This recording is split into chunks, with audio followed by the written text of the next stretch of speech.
सुरत हे शहर आपल्याला सर्वांना माहिती आहे, पण ह्या सुरत शहरामध्ये हे एक आहे सुंदर ठिकाण, ते म्हणजे स्वामीनारायण गुरुकुल मंदिर. इथे जर तुम्हाला यायचं असेल तर याची डिटेल्स या व्हिडिओमध्ये तुम्हाला सर्व मिळणार, त्यामुळे व्हिडिओ शेवटपर्यंत नक्की पहा. याचं टायमिंग, हे कधी चालू होतं, इकडचे प्रदर्शनची फीज, ॲड्रेस, हे सर्व तुम्हाला या व्हिडिओमध्ये समजेल.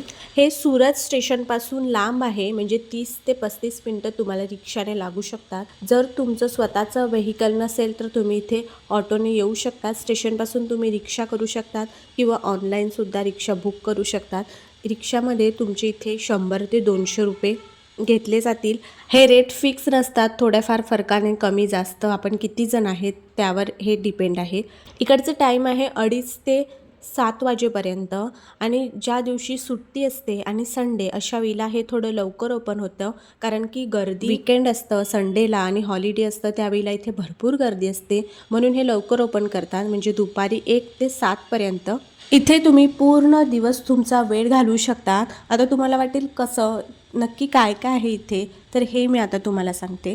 तर बघा, तुम्ही एंट्री केल्यानंतर फ्री एंट्री आहे तुम्हाला इथे मंदिरामध्ये, आणि मंदिरामध्ये एंट्री केल्यानंतर खूप देवी देवतांचे इथे मंदिर आहेत वेगवेगळ्या आकारांमध्ये, आणि हे इतके छान मंदिर आहेत, इतके आलिशान आहेत की तुम्हाला वाटेल की कुठल्या महलमध्ये आलेत. या सर्व देवांचे दर्शन केल्यानंतर तुम्ही एक सांस्कृतिक प्रदर्शनमध्ये जाऊ शकतात. तर याच्यामध्ये तिकडे सायन्स सिटी, नॅचरल पार्क आणि रामायण महाभारतातील बऱ्याच गोष्टी आपल्याला इथे पाहायला मिळतील. तर याची फी आहे 10 वर्षापर्यंतच्या मुलांसाठी 50 रुपये, आणि 10 वर्ष किंवा त्यापेक्षाही जास्त असेल तर 90 रुपये. आणि या प्रदर्शनचं टायमिंग आहे 2:30 ते 7 पर्यंत. हे इथेच आहे, याच एरियात, तुम्हाला दुसरं कुठेही जायची गरज नाही. इथे तुम्ही जाण्याआधी पाण्याची बॉटल नक्की घेऊन जा, कारण की हे फिरायला खूप वेळ लागतं. एकदा तुम्ही एंट्री केली की तुम्हाला ती फिरून झाल्यानंतरच एक्झिट मिळते. आता ते किती वेळ फिरायचं, प्रत्येक सीन तुम्ही किती वेळ पाहता, किती ठिकाणी थांबता, तर ते महत्त्वाचं आहे. अगदी 2-3 तासामध्ये सुद्धा आपण हे पाहू शकतो. तुम्ही जर लवकर जाणार असाल, घाई केली, तर तुमचं 1 तासामध्ये सुद्धा हे होऊ शकतं. पुढे थोडं गार्डनसुद्धा आहे जिथे मुलं खेळू शकतात. त्यानंतर फिश ॲक्वेरियम हे सुद्धा आहे. इथे रामायण महाभारतातील बरेच सीन आहेत आणि त्यांच्याबद्दलची माहितीसुद्धा लिहिलेली आहे. आणि इतकंच काय, तर इथे एक स्पीकर लावला जातो आणि हा सीन कधी घडला आहे किंवा याबद्दलची माहिती जी आहे ती आपल्याला दिली जाते. बऱ्याच गोष्टी आपल्याला नव्याने कळतात. प्रत्येक गोष्ट आपल्याला कधी माहिती नसतं, पण इथे आल्यानंतर भरपूर नवीन गोष्टी तुम्हाला पाहायला मिळतील. इथे लहान मुलांपासून ते मोठ्या मुलांपर्यंत सर्वांनाच हे आवडेल. कुणालाच थोडा वेळसुद्धा कंटाळा येणार नाही. खूप बघण्यासारख्या गोष्टी आहेत.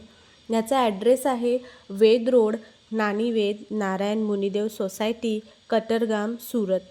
हे मंदिर सुरतमधले खूप फेमस आहे. जर तुम्ही यांचं नाव सांगितलं की गुरुकुल मंदिर, तरी तुम्हाला ऑटोवाले हे सोडतील इथे या ठिकाणी.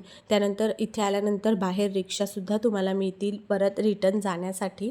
हे सर्व बघून झाल्यानंतर तुम्ही थोडंसं बाहेर गेलात की तुम्हाला बाहेर निघाल्यानंतर तुम्हाला जर भूक लागली असेल तर खायला तिथे हॉटेल आहे, तिथे तुम्ही खाऊ शकता. हे मंदिर आठवड्यातील सर्व दिवस चालू असतं.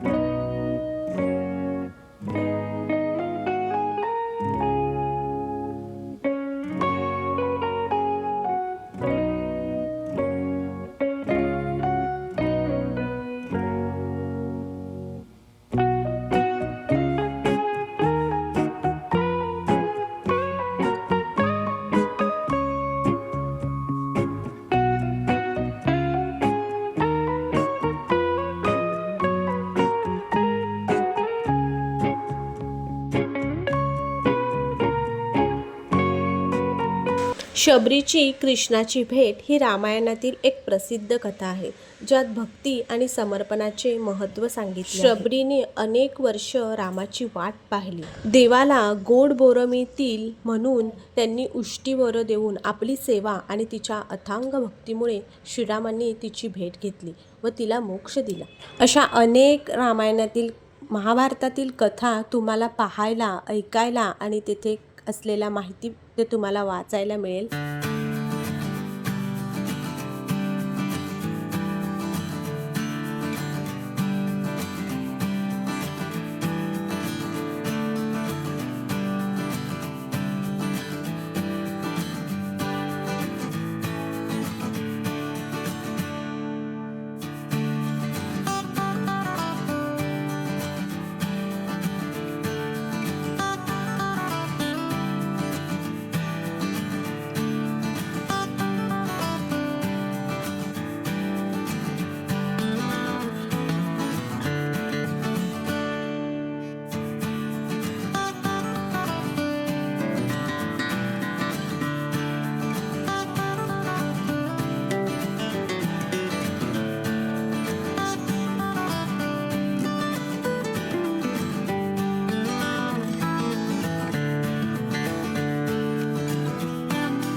श्रीकृष्णाने गोकुळातील लोकांना इंद्रदेवतांच्या क्रोधापासून वाचवण्यासाठी गोवर्धन पर्वत आपल्या करंगळीवर उचलला होता.